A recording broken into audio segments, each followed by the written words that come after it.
Like Purdue, it's just an example. Purdue losing to Fresno State is okay. We still win the Big Ten West. But me, Billy Napier gets fired. I'm just kidding. really the best time of the year. I will be seated watching the Red Zone for 7 hours on Sunday. What's going on, everyone, and welcome back to a new episode of Backyard Banter. Tanner, James, Johnny, what a weekend! Best college football weekend at least. What a bunch of great games from all hours. We'll start with the game. As James said, the best game, one of the best college football games he's ever seen. So James, why don't start us off? Yeah. Why was it the best game? I mean, first of all, I was fortunate enough to be working, so I wasn't at basketball practice, so I was able to watch it while I was working. And man, it's just from the jump. So the turnover by McCord early, you knew it was going to cost him. You knew this game was going to come down to simply running out of time for one team, and it kind of came down to that. McCord ended up throwing that pick at the end of the game, but Kyle McCord, you talked about it earlier. You said it's going to be Kyle McCord versus J.J. McCarthy, and you know what? I don't think it was that. I didn't think it was that at the beginning. I think both of these teams are just so good on both sides of the ball. J.J. McCarthy, I think he is a little overhyped. I'm not going to lie. I think the Heisman talk is ridiculous. They don't use him enough in the passing scheme in football to be a Heisman. But I tell you what, when he does throw the ball, it is on target, on time, every time. I think he went 16 for 20. 16 for 20. It's incredible, right? So that one game when they played Penn State, he only threw the ball 8 times, but he completed 7 of the passes. So it's incredible what Michigan's able to do. Again, I am super impressed with Ohio State. I think Ryan Day, if there's talk about Ryan Day losing his job, fire Ryan Day. It's the dumbest thing I've ever seen, because you know what, that Ohio State team is so talented. Their defensive line was incredible. The trenches was incredible to watch. It was very even. Even. So on the defensive front, they both only had like 1 sack, 2 TFLs. Michigan ran it a little better, but I mean Blake Corum, 20 rushes, 88 yards. Like, you're probably taking that from probably the best running back in America. You're 100%. Taking that. And what's funny is when he came back, right? He came back for his 5th year this year, and he goes out there and he gets 2 tuds, sets the record for Michigan. Which again, we're talking about a school who's got history, right? And to set records is impressive no matter where you're at. But let alone be at Michigan, right? They just got their 1,000th win a couple weeks ago. But I don't know. I tell you what, I've been big on Michigan this year. I tell you what, the fact that they were able to win those 2 big games without Jim Harbaugh is a credit to the staff. It's a credit to the guys. And just a credit to the university in total, because I think Michigan's real deal, and they got a really good chance at winning the national championship this year. Yeah, I was unfortunately not able to watch most of this game due to practice, but I was able to watch the last drive. I was kind of flipping back and forth between another game and the fourth quarter, but ultimately I watched that. The other game was pretty good. Yeah, I mean, big game for us. No, I feel you, yeah. But no, I was able to watch that last drive, and I was a little bit disappointed to see Ohio State throw a pick. I thought they had a legitimate chance to get down and score, and 100%. That would have been I was nervous. Awesome. I really thought Ohio State was going to go in there and win that football game. I wish they would have. So, I mean, I was kind of frustrated. I can't even lie to see Michigan win. Yeah. I was hoping Ohio State would win, but now I'm pulling for the Big Ten, and I can't believe I'm saying this, but hopefully Michigan can make some noise in the CFP. Yeah. You said it wasn't McCarthy versus McCord. In a sense, it was. One turned the ball over and one didn't. Mm-hmm. The difference in the game was a turnover inside the 10-yard line. That is, they scored on that play. They won by 6. That was the difference of the game. McCord, I was at home. I was able to watch every single snap of the game. Yeah. And the throws that he had up the seams a few times, he hit Marvin Harrison multiple times up the field, and McCord was decent. He had one really bad throw. Yeah. And that's it. And the last pick was whatever. And right. It changed the game. That one pick. I will say, you talked about Marvin Harrison. He is literally the best player in college football. Yeah, him and Brock. And he wasn't able to be utilized. And maybe that's credit to Michigan's defense, because, again, they're very good. But I think their receiving corps wasn't really on top of their game. I think Buka dropped a couple passes that he should have caught. Yeah, he did. I can just think of that first drive, right? Mm-hmm. The first drive, he had an easy first down, and they ended up picking the ball off. But I just think there's got to be some respect to Ohio State. The thing about this game, it's literally called the game. And when Joel Klatt and Gus Johnson are on the call, you know it's a big deal.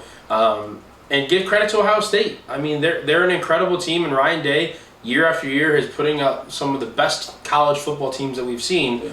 It's just, it was not, it didn't go their way this time. But we'll see. I mean, moving forward, you just never know what's going to happen. So. Great game. I mean, that atmosphere in Michigan was incredible. It's, it's called the game for a reason. It looked sick, and it lived up to the hype. How about the Bama-Auburn game? Talking about always, no matter what the records, no matter what the score, what a finish. 4th and 31, we'll put the clip up. Jalen Milroe to Isaiah Bond in the back of the end zone. Just, what a finish. That's all it is. But there's a lot of airspace to cover for Milroe. Still looking. Firing. Near corner. It's caught! Touchdown, Alabama! What a Bama finish. Yeah. Like, Tanner and I were sitting here, we were like, man, Bama might lose. And then I'm like, this is the most Bama win if they get it done. Next thing you know, they got a couple false starts, a couple penalties, the sack. And then you're like, now it's over, right? And next thing you know, Jalen Milroe just steps back and just throws one into the corner. And somehow an Auburn great defender. Ball. It wasn't that okay. It was a great throw, but it's more so disappointing that the Auburn guy was. First of all, Auburn rushes 2 people. Yeah. And while they rush 2 They're people, in prevent. While they rush 2 people, they only have 1 person on that side of the field. Correct. I'm not going to act like I'm a football savant, but I know that there's 11 people on the field. You have 2 people rushing the quarterback. You have a spy for some reason. One in quarterback spy. And then you have 8 people back. Mm-hmm. And let's see, Auburn. There's 5 offensive linemen in quarterback. There's 8 on 6. Yeah. And here's the thing. Here's the thing. In college football, inexcusable. Pass interference is a 15-yard penalty. Yeah. Right. If you're in trouble, tackle the guy. Yeah. Tackle him in the end zone. I don't care what you have to do. Do not allow him to catch that football. Yeah. I don't know. It's Tanner, bad, what do you think about that? So I mean, coming in, I wasn't surprised that Auburn had a lead like that. I think in last week's episode, I predicted Auburn to play them really close, and I was not expecting Auburn to have a lead that late. I was more so expecting like Bama to come back maybe like mid to early 4th quarter, not like last 30 seconds. But the game, yeah. It's one of those things. I'm just not surprised. Like we see Bama do stuff like this all the time. They're in trouble. They find a way to win. Now, maybe not to this degree, but and it's not shocking to see Auburn choke like that. Was anyone shocked when they caught it? I was almost like, I'm sitting there on the 4th and 31. I was eating dinner and I just started laughing. I think we were laughing. We had a bunch of people over our house for a Florida State party, and we're all watching. It was literally seconds before the game kicked off, and I'm just like, yeah, Bama won on the last drive. And it was just this and the kick 6, man. I mean, both.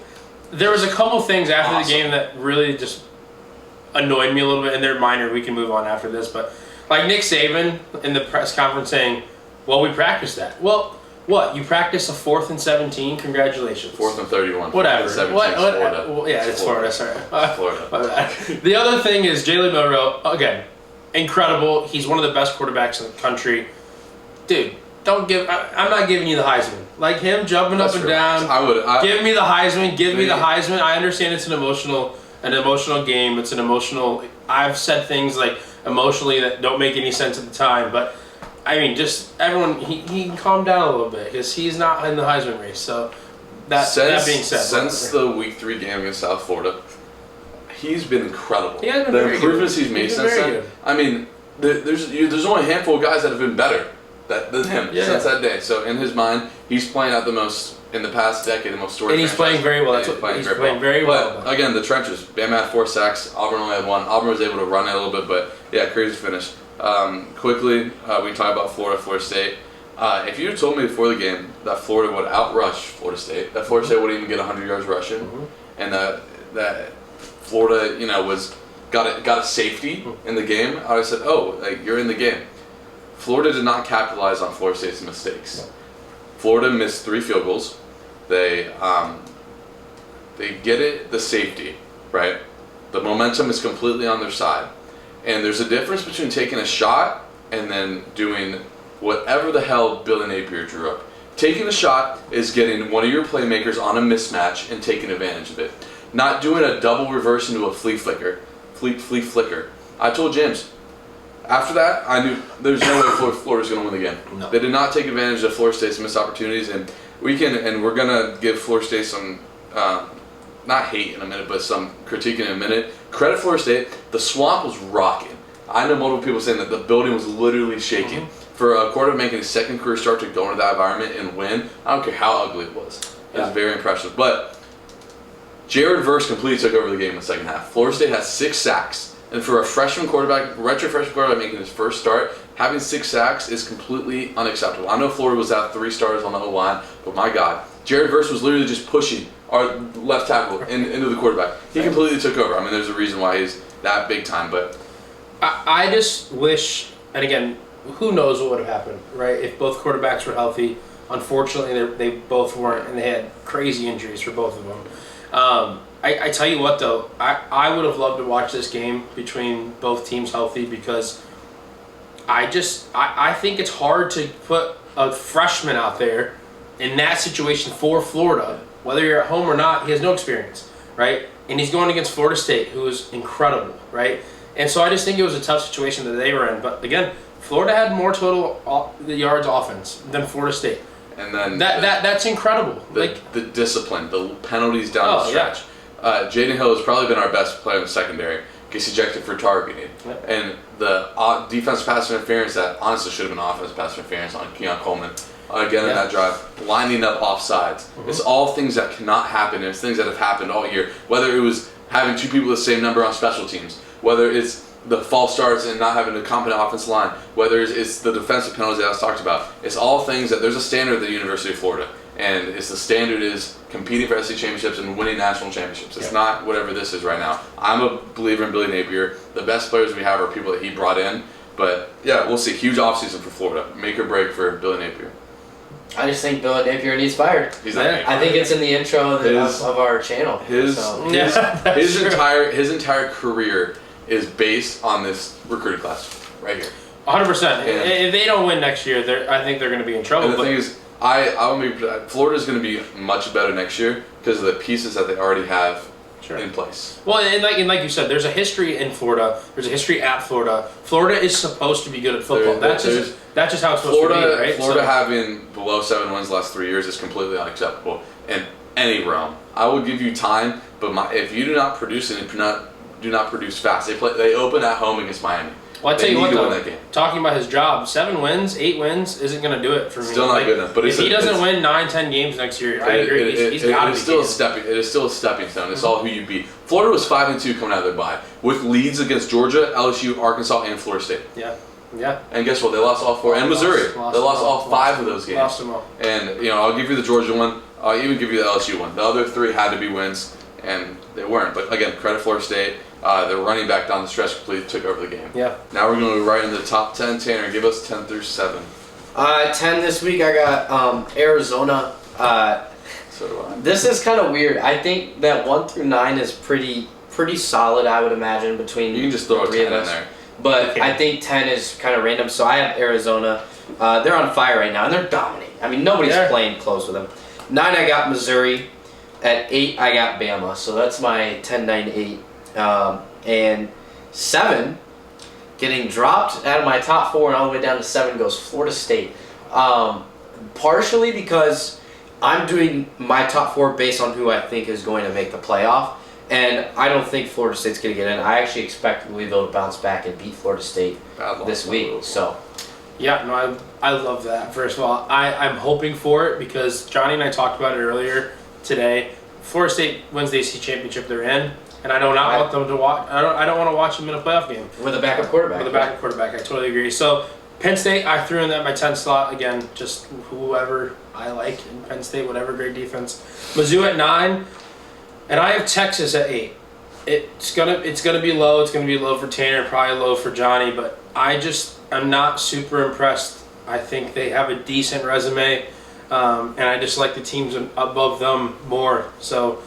Texas is at 8, and then I have Ohio State at 7. Arizona, for me, again, their coach can be coach of the year. Crazy term out there. Mizzou at 9, Bama at 8. I think having Bama ahead of Texas is pretty ludicrous, if I'm being completely frank. They beat Bama on their home field. and Bama really struggled against the 6-1 Auburn team. It's the Auburn Bowl. It's going to be close. It's whatever. I mean, if Bama didn't complete kind of a miracle play, they're not even the top 10. Out of the one-loss teams, I do believe that Bama and Oregon are the two weaker ones, and we'll get into Oregon. We can do a whole show about predictions and what could happen and what ifs. But Oregon doesn't really have a marquee win, and everyone is just basically ranking them where they are because of they almost beat Washington, and yeah, they've been dominant in the other games, but who have they beaten besides Oregon It's State? about the dominance. Ludicrous is It's about the Heisman. It's about just pure dominance. how in what world Oregon's favored by like 13 and a half. I think It's like 9. 9 and a half over Washington. Let's see, because I They'll do probably think, cover. I do think I have Oregon. I have Texas at 7. I have Oregon at 6. Or like we said, we'll talk more about Oregon as we get on. But again, it's tough because they have dominated everyone. But Oregon State is a very tough team. They're a very well coached team, and their coach just jetted off to Michigan State. But their one game, they lucked out. They didn't have to play USC. Am I mistaken? I mean, USC was terrible this year, but they kind of escaped some of the big dogs in the Pac-12, and their one big game, they lost. So, I don't know. They have dominated other teams, and Bo Nix is him and Jane Daniels having two of the best seasons I've seen since Burrow. But, yeah, they've been awesome. And then 5 of Ohio State. Ohio State, I think, is the best one-loss team in the nation. They're not going to make the playoff unless something crazy happens, but if you put Ohio State and Oregon on a neutral field, I'd take Ohio State. I don't even know where I left off. 7. So 6, I have Bama. Again, I totally agree, right? They did win on the last second, but again, you talk about hostile environments all the time. Yeah. You're giving credit to Florida State because they played in the swamp. Well, I'm going to give credit to Bama just because at the end of the day, it's hard to win college football games. They got it done. And they've been rolling recently. And they have, and they've been playing great football. They've been playing great football. So Bama is at my 6. That's correct, yeah. Florida State at 5. You want me to go 4? Yeah. 4, I have Oregon. My number 6, I've got Oregon.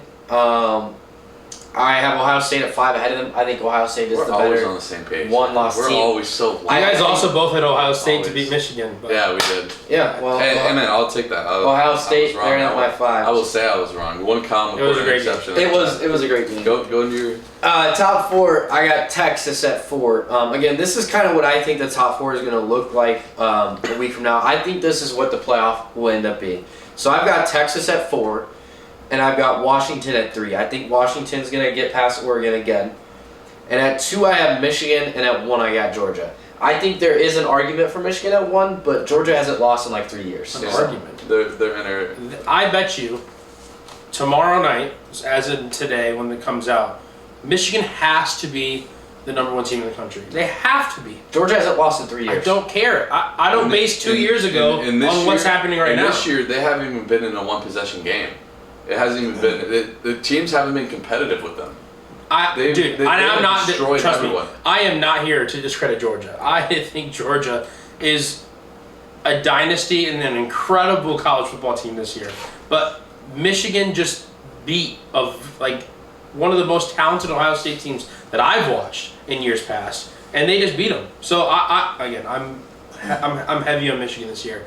So that's my take. But I have Washington at 3. Again, I think Oregon's the better team in the Pac-12, and I think they're going to show Washington, and I think they're going to pounce on Washington. That's my take. Georgia at 2, Michigan at 1. The Wolverines are the best team in the country, and they're going to win the national championship. I have Florida State at 4. You talk about it. It's hard to win college football games. Florida State has won every single game that they've played. You got to give some credit to that. And if they beat Louisville, I mean, with Tate Rodemaker, they're going to be in the playoff. Yeah. It is what it is. Man, I hope not. Yeah, 3 out of Washington. Barely got past Washington State in the Apple Cup. Ever since that Oregon game, or I guess ever since the USC game, they haven't looked the same. And I trust Michael Penix to go back and get it. You could even argue that game against Oregon is whoever wins that game could win the Heisman. It's still, and I think Jaden Daniels having a better year, but it could look like that. 3 Washington, 2 Michigan, 1 Georgia. I think if you put Michigan and Georgia on a neutral field right now, I think Georgia would win. But I mean that's my opinion. But Georgia's 3 biggest games of the year. This is just off the top of my head. Ole Miss, curb stopped them.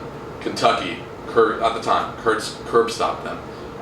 Tennessee beat the hell out of them at Knoxville. They have not had a one-possession game. It hasn't even been 3 teams that are absolutely they haven't even been competitive. we can talk about overrated. I think Penn State's the most overrated team in the country, and Michigan, whatever. Ohio State's incredible. That was a great game. You play that game 10 times, Ohio State probably wins 5 of them. Yeah. And we'll see. I think that's something that needs to be mentioned. Is I think Washington has the best resume in college football because when you look at the Pac-12 and all the talent in the Pac-12 and they had to play every single one, and they come out of that undefeated. I think that's a huge kudos to Washington. I completely agree. And I hate how people are just discrediting them for no reason. And they're discrediting them because Oregon failed on those 2 fourth-down conversions. Yeah. That's only why. Because people were saying, if they would have got those, they would win. They didn't get them. Yeah. They lost. I don't think. Here's the thing. I don't think they're necessarily discrediting them because of that. I think they're looking at that Oregon win and thinking, that's a hell of a win, right? Great job. I think they're looking at the other games that they barely win or they look inept for 3 quarters of football. They have not. Again, this is why I'm so big on Michigan. They've looked good all year long, right? Georgia opened up against Georgia Tech. They struggled. So you can the Maryland game right before Ohio State was their worst game. But here's the thing: you just talked about how Georgia they struggled, and Carson Beck did not look good against a very, very, very bad Georgia Tech. You want to just say that one game? Carson Beck has been stellar. I'm saying right now. I'm saying as the most recent games that we have watched, Michigan undoubtedly looks like the best team. Undoubtedly, Georgia almost lost to Georgia Tech. I don't even almost a little bit agree with you. By that logic, Michigan almost lost to Maryland. If you're doing it by I'm that saying logic. this week. I'm saying this past week. I'm not saying this week. I'm week. saying this entire season. Georgia's a juggernaut. They've set the SEC record for wins. They're playing in the best conference. They don't get Rutgers. They don't get to play. Michigan didn't play a real game until November. Georgia had real literally teams. one of the worst schedules So, besides they're better team than Michigan. I mean, Washington, they only beat Washington State by 3, but that is a rivalry game. We're talking about Bama's in a rivalry game. We're talking about Florida State's in a rivalry game. Yeah. What is the same for Washington? Washington's game before that was on the road in a rainy game at Oregon State. And what does Washington do? They throw the ball. What does the rain do? It makes you have to run the ball. No, they still find a way to win. We immediately discredited the Washington. We even did it. Immediately discredited the Washington win after they beat Oregon. Yeah. We immediately did it. Because we thought it was a coaching error on Oregon instead of. And we'll see. And I'm going to pick Oregon when the time comes. But I think Tanner's right to the sense that Washington has the best resume. They do have one. And we could talk about this. 100%. We can talk about this all day, and we'll be able to get into more next week as the playoff rankings come out. But we got to talk about the NFL. And I want to start with the Bills game. Bills, Eagles. What a game. Man. I mean, Jake Elliott, 59 yards in that weather. Incredible. Insane. And it was good for probably 64 And besides that interception that Allen had, he looked like old Josh Allen. Dude. He was stellar. So shout out Jackson. That boy Josh Allen looked freaking big time. And there are a miscommunication between him and Gabe Davis on when they went cover 0 and blitzed he's wide open. and a Jake Elliott 59-yard field goal from a complete turnaround their season. Yeah. Now they get the Chiefs after their bye. Brutal schedule. Brutal. No, I agree. What do you guys think? One note about Buffalo I have here. Buffalo needs a running back. Josh Allen threw the ball 51 times. And again, the game goes into overtime, whatever.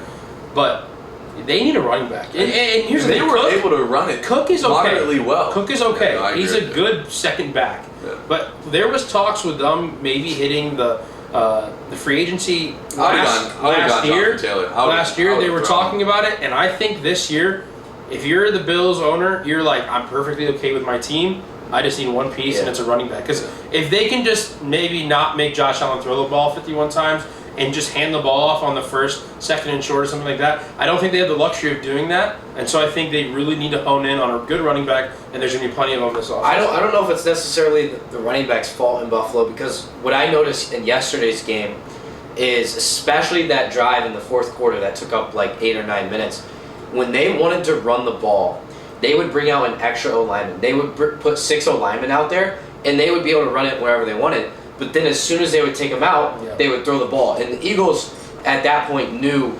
exactly what they were going to do based off their formation, because they can't – I don't think their offensive line is good enough in the run game to run the ball successfully with 5 O-linemen. And granted, Philly's defensive line is probably the best incredible. Them and 49ers, but there's windows with quarterbacks like this, and if Josh Allen's window isn't already closed with this team, then it's closing fast. So they got to do something to fix the offensive line. do whatever. Hurts 5 total touchdowns. I mean, he's a perfect fit for what they want to do. He's unreal. Just perfect fit for. I love watching the Eagles play football. I think they're hard for me to root for because they're in the NFC. But I tell you what, I love when they're on prime time or like even the 3 o'clock slate, since the Bears never play at 3. I love watching the Eagles play football. I think what they do is incredible. I think the way they use all of their players is incredible. Yeah. And Jalen Hurts is legit. Like, he is legit. I'm telling you, 3 years ago, under, who was it, Doug Pearson? Yeah. Like, he was not starting sometimes, whatever. He came into his own last year, and this year he really bounced back and did the same thing. So, very bad losses. Or we got one more point? I was going to talk about, I think I would love if the Bears got the Eagles OC in as head coach next year. Because look at how he's utilizing Jalen Hurts. 100%. You think Justin Fields, you think he can find a way to use Justin Fields like that? Yeah. Man, I hope so. That'd be cool. I'm all for that. I also would like to mention here how the Bills currently sit at 10th in the AFC. Might be shocking to some people. I kind of expected that they would struggle to make the playoffs this year. I didn't think it'd be in this fashion. But Bills struggling to make a playoff spot. Currently the Broncos, Texans, and Colts are ahead of them. Colts are sitting in a playoff spot. And I just wanted to shout out the Colts real quick. I know we have some Colts viewers that watch this back home in Indiana, so I love Gardner Minshew. I will say this directly to the Colts fans' face. They beat the worst team in NFL history, the Tampa Bay Buccaneers. If the Colts make the playoffs, I don't know what I'd do. That would be an incredible accomplishment. The Bucs are really bad, but the worst team in worst team in NFL history. I just hate. I think we're watching the worst team. It is infuriating watching the Bucs. I'm not even going to talk about them this week, but. Can we all agree we love Gardner Minshew though? No, I don't. I mean, he's like. I can't watch him. His helmet doesn't even fit his face. You can't even see his eyes. He's a middle tier backup quarterback. Devin White, he jukes out Devin White somehow to score that touchdown. He should have thrown like. He does some things though. Sometimes it's like pisses you off. He's able to do it. Yeah, he should have thrown for 4 picks if the Bucs would have played defense. I'm all for showing the Colts fans some love. I mean, I am too. Support the supporters. The Colts have always been. I love their jerseys for some reason. Who knows? You might become a Colts fan one day. Yeah. If the Bears put you in a world of misery like they are right now, you're very able to become a Colts fan. I tell you what, from the great state of Indiana, I'm on that trajectory. I'm just hating the Colts running back tandem to have Jonathan Taylor be as fresh as he is with it's Moss, right? Moss, yeah. With Moss being able to run it and catch it the way he does, very impressive. And Pittman, man, was a beast yesterday. Tell you what, the Bills kind of miss Zach Moss right now. They do. I got a team I like to talk about, and we watched this team play on Thanksgiving morning. Yeah, the Lions. The Lions. Bad loss. They are one of the most overrated teams that I've ever watched. And it starts from last week when they played the Bears. Are the Packers so overrated? Packers suck. You say the Packers are Packers suck. Like, look good. They just win. First of all, they were statistically supposed to win that game. Don't remember what it is, but when the waxing gibbous. Whatever, some winning. I'm not a moon guy, but the moon was in a perfect way on Thanksgiving, and the Lions were undefeated. 0-12. 0-12, so they haven't won a game. And now they're 0-13. But I tell you what, I'm not going to go on the whole waxing gibbous train here, but the Lions aren't a good.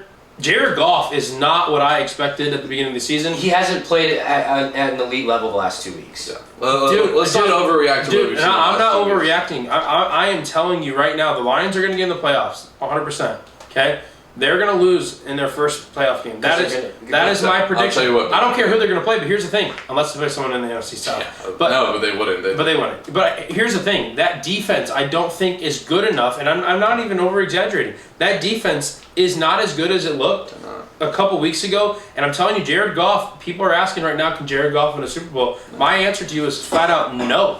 It's no. David Montgomery's been very good. Amon-Ra's been good, but besides those two players, Sam Laporta hasn't really been used as much as I think people thought in the first couple of weeks that he was being used. Josh Reynolds is very mediocre right now for the Lions. I am completely out on the Detroit Lions, and it might be crazy, but I'm out. I think the Lions are going to end up winning a playoff game because they're either going to get the Vikings or Seahawks. The bottom tier teams in the NFC are very bad. I still think they could lose. But anyway, I wrapped some Chargers, another very bad loss for them last night. It's just, again, we talk about these windows. Justin Herbert is, whatever, he's been inconsistent this year. Had a broken finger on his non-throwing hand. Not good enough. They're going to fire Brandon Staley. Hopefully some life there. Broncos, 5 in a row, 6 in a row now. Credit to them. Yeah, man. Shout out. Yeah, We were hating on them. We were making memes about them. They give up 70 to the Dolphins. Now that defense really locking in. Really 5 in a row since that loss to the Chiefs. Yeah. I might be talking about them later in this episode. I think the 49ers are the best team in the NFL. They're so dominant. There's so many different ways they can beat you when everyone's healthy. They're an injury tune away from, really kind of losing it all. And how about your Jacksonville Jaguars? A quiet 8-3. My Trevor Lawrence? Yeah, a quiet 8-3. Absolutely hooped this past weekend. I think he threw for like 360 yards or something like that. But yeah, the Jags, I mean, they've got what it takes. I think that defense isn't great, but it's very salvageable. But that offense is actually getting going. Calvin Ridley, I mean, he's came back. Came back. Whatever. He's been a dog. ETN's been a dog. Lawrence is kind of playing like he's supposed to as one of the more elite quarterbacks in the league. So I love my Jags. Tanner, feed us your top 5. I'll feed you the top 5. I just want to put out a little fact out there. The AFC number 1 seed switched 4 times yesterday on Sunday. The Dolphins entered the day the 1 seed, and then who played in the afternoon window? That won. The Chiefs, right? Chiefs. The Chiefs won, or no. Chiefs did win. Chiefs won and took it over, and then the Ravens won and took it over. So, there might be. No, it was the Jags. The Jags took it over in the noon window, and then the Chiefs took it over in the afternoon, and then the Ravens took it over. Crazy. 4 times it switched in one day. That's pretty remarkable. Top 5 here. Number 5, Dallas Cowboys. Dominant football team. Yeah, at home. They're really good at beating bad teams at home. I still think they're so. I agree. I think they're very good. I just think my note literally here is Cowboys nasty at home. Yeah, that's 13 in a row. Yeah. And they're not even close. At 4, I got the 49ers. They're a really good team. So low, dude. Who's at 3? Who's at 3? I just have a hard time putting the 49ers ahead of these 3 teams. I got the Ravens at 3. Okay. The Chiefs at 2 and the Eagles at 1. I'd put 49ers over all of them. Here's the thing. Maybe those top 4 there, they're good. any of them can win the Super Bowl. Right. And you can even throw the Cowboys in there. I think the 49ers clear the Ravens rather easily. But besides that, I think. I agree. I'm very high on the Ravens, and I think they can win the Super Bowl. But I think the 49ers definitely have an advantage. But good stuff. Eagles, Niners, that's where I am. But let's move on. Tanner, talk about your Boilermakers. Purdue basketball winning Maui. Big win. Big 3 wins actually in Maui. Exciting to watch. Lost my voice over it. 3 games that were, Purdue was down in the first 2 for a long time. Came back and won. But yeah, a lot of people were saying, if you pay attention to college basketball, you got John Rothstein and Seth Greenberg, just random personalities like that. A lot of them were saying this is the best regular season tournament field the sport has ever seen. And for Purdue to come out and win it, I think is very impressive. I think it's something you can say like, hey, one of the best tournaments we ever saw. Purdue won. I wish we could win a tournament in March. Yeah, we'll see. But it's so weird. Man. Talk about the guard play, man. Guard play is a lot better. I tell you what, it was good. Lance Jones coming in from Southern Illinois is a difference maker. Yeah. Great athlete. Very good. He took over that Gonzaga game the first 5 minutes of the second half. Yeah. Completely changed the game. Braden Smith. Twice the player. Twice. Just unreal. What he was doing against Gonzaga, and again, just all weekend. And then Fletcher Loyer has at times tendencies to disappear, and then against Tennessee, he was unreal. 27. It's just hopefully he can get a little more consistent. But that's my issue because very good, and Braden Smith, super. And I hate giving Tanner's teams credit. I absolutely hate it. It hurts my heart. Yeah. But Braden Smith has been a dog. Zach Edey has been good. He's unguardable. But at the end of the day, he is a 7-4, and what are you going to do? But I still think Purdue needs Fletcher Loyer to be consistent. Consistent isn't chopping 27. Honestly, he'll probably never do it again.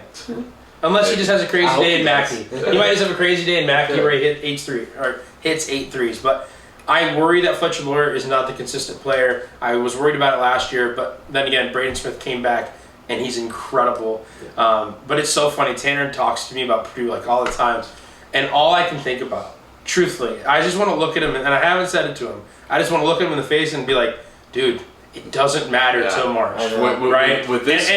You should be very proud. You should be very proud that your team's the number 1 team in the country. But at the end of the day, college basketball is so amazing because it doesn't matter really what you do right now. It's all that matters in March. But they are setting themselves up for a great trajectory. And it's tough because college basketball to the general public is a 6-week sport. So you watch it all year long. It's a 6-week sport. This Purdue team feels different than last year. Last year, you kind of feel that they were kind of fraudulent. This year, they feel more seasoned. I really like this Purdue team. I also really like Marquette. Marquette got down early to Purdue, really battled back. They have the best point guard in the country. I don't even think it's close. Tough. I mean, he was I think he was the best player on the floor against Purdue. Take out Zach Edey. He was just so dominant, and I mean, he can shoot it back to the basket around the rim. Obviously, his playmaking just really unreal. I thought for Marquette, if they didn't lose Oso to foul trouble in the first half, I think they probably would have beaten Purdue. Yeah. When he was on the floor, Marquette had the lead, and then he got in foul trouble. Yeah. Boom, here comes Purdue. They got it up to 15 at one point. Oso comes back in. They keep cutting, chipping away. I do not want to see Marquette again. If Oso stays out of foul trouble, they probably beat Purdue that game. They're good. Also, we didn't talk about enough when we talked about the Big East. UConn looks unreal. And they play Kansas. Yeah, they play Kansas. I was just about to say they play Kansas this week. And they got one vote for number one. Yeah, they look unreal. They're deep, man. They're really 8 deep. Mm-hmm. They got their what's their guard's name? I'm blanking on his Klingen name. or whatever. No, that's their big guy. They got the guard. He wears number 2. I'm blanking on his name. He's just so big time. He was big time in the Final Four run last year, the championship run last year.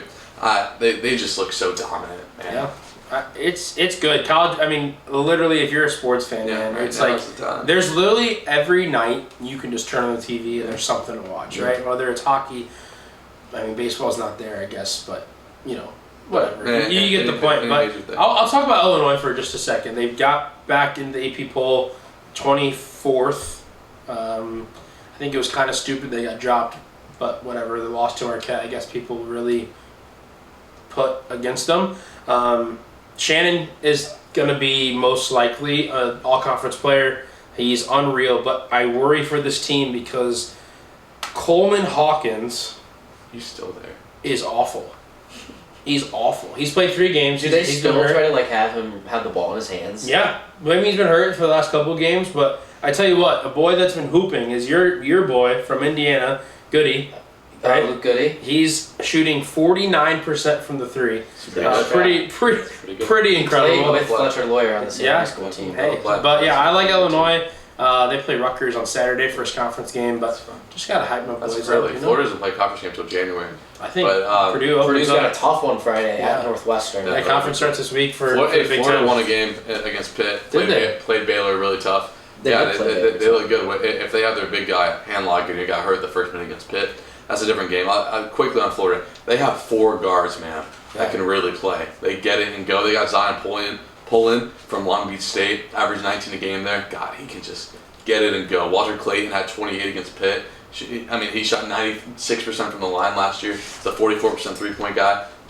That'll do it. They're receiving votes. They are? Mm-hmm. Even after the loss to Baylor? Look at that, man. How about the Patriots? Right over left, right? Yeah, right over left, baby. Hey, football is I will say I was watching, I didn't know right over left was a thing. So when I was watching the Florida State-Florida game, I saw a couple Gator fans doing left over right. Yeah, they're fraudulent. Those are the Even I know right over left. So now we're going to go Legendary and In Shambles. We're going to start with In Shambles. Auburn, losing to New Mexico State 2 weeks ago to Pepo, man. I'm sorry. I thought you guys had it. 4th and 31. It's going to live in infamy in Auburn fans' minds, man.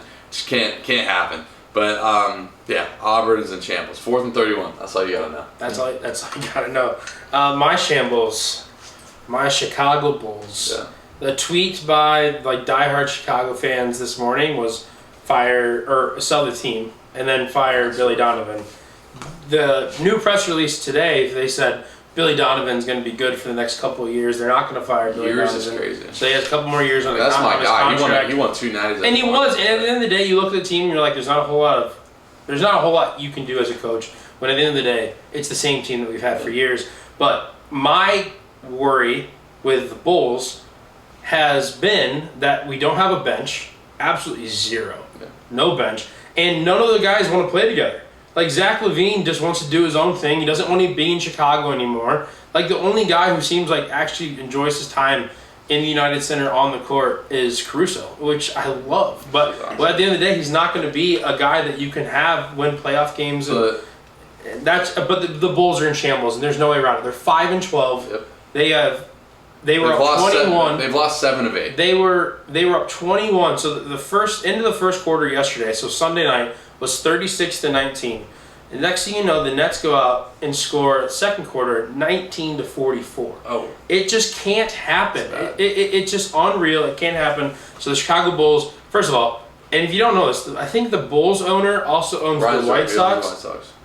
That guy needs to go. Jerry Ryan's that guy needs to go. I think he's 92 years old. The thing is, I don't think he's that old. The Bulls, I don't think he is. The Bulls should have traded everyone before. Now everyone's negative assets. DeMar's on an expiring contract. He's 33. It's a negative asset. You're not going to get. I just want to watch the Bulls do. I just want them to make moves. Yeah, like that's at the end of the day, it's all you ask for. Caesar, what do you got? If you don't show that you want to get better, I will say the Pacers were in a pretty similar situation about 2 years ago, and then they shipped out Sabonis. And they got Tyrese Halliburton out of that and Buddy Hield. But do we have those So guys? hopefully the Bulls can do something like that for your sake. Yeah.